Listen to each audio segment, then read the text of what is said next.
Welcome back. In this video, we're going to talk about the properties of symmetry in regular polygons and learn a lot of useful things about, well, symmetry in general. So first off, we're going to talk about the pentagon, right? The five-sided shape. So in this table, I would fill that out. I would say, oh, well, that's five sides, right? So the five-sided shape. And let's kind of examine that a little bit on our workspace over here. So I'm going to draw a pentagon. There we go. Now, I need to examine the rotational symmetry. So in other words, if I take this point and I was to rotate it, I could stop there, right? And it would line up again. And then I can rotate it again and stop here to line up, here to line up, and here to line up, right? So there's 5 ways around. How do I know that those all line up together like that? Well, it's actually not as hard as it sounds, right? For one, I could literally just take this shape, copy it, right?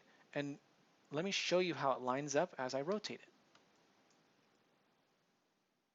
So that's 1, 2, 3, 4, and then the last one, 5, right? 5 times. Once every side meets another side, it clicks, or once every vertice meets the next vertice, it clicks.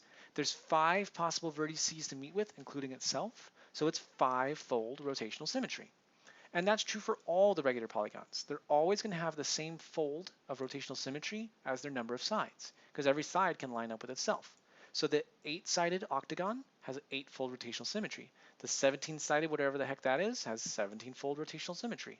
And the n-sided n-gon, some number of sides that you get to pick, will have n-fold rotational symmetry.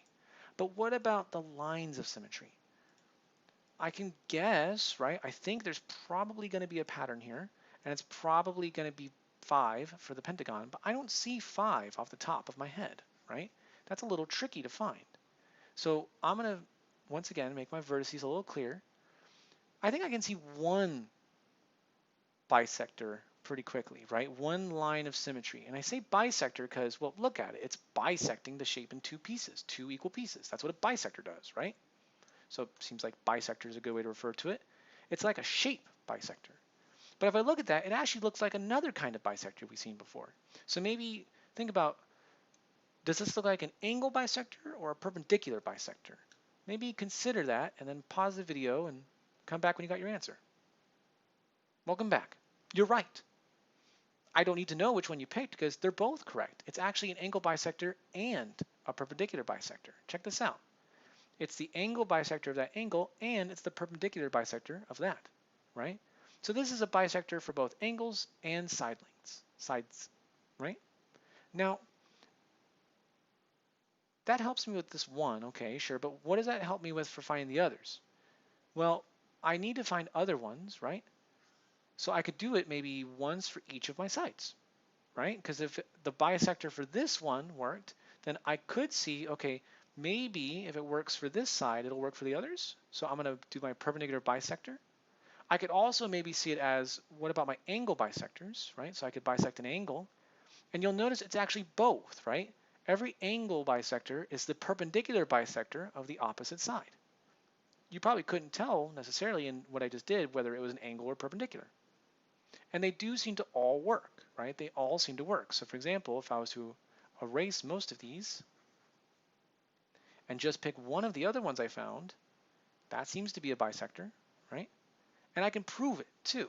Let's start with the first one we found right here. Another way to get there is, what if I had just rotated this like we have established, rotational symmetry? Well, the line would rotate with it too, one way around, right?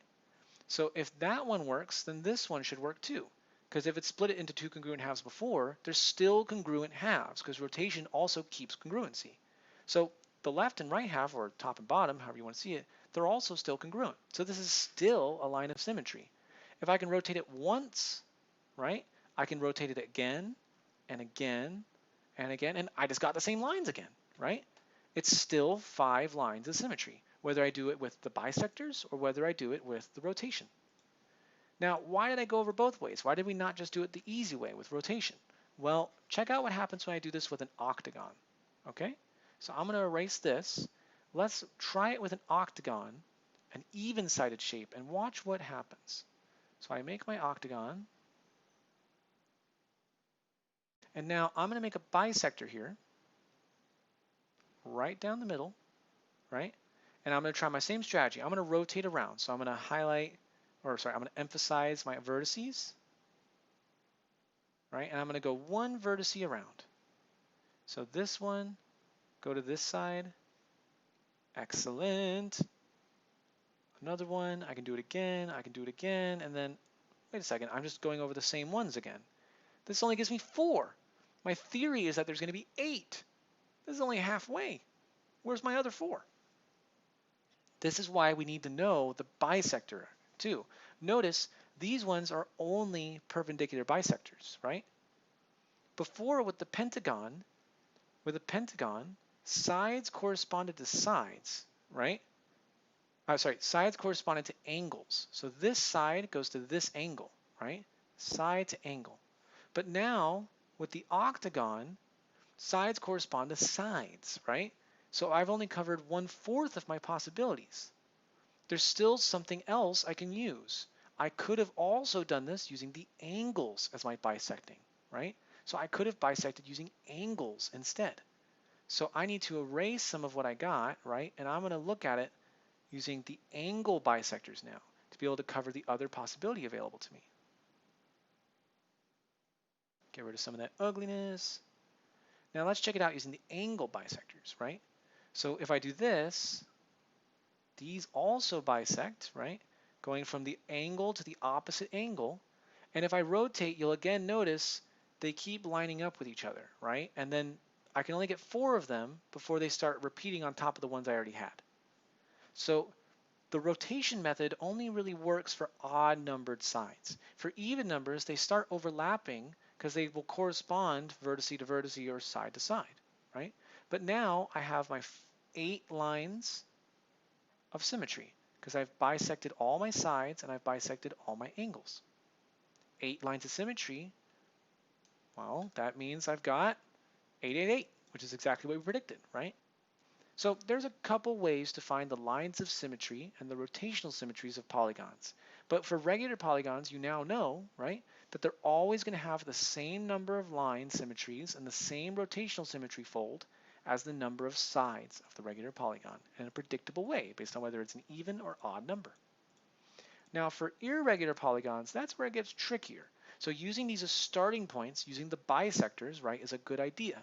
And then for shapes like this, like a parallelogram, notice you don't have a perpendicular bisector that goes to the midpoints of both sides now.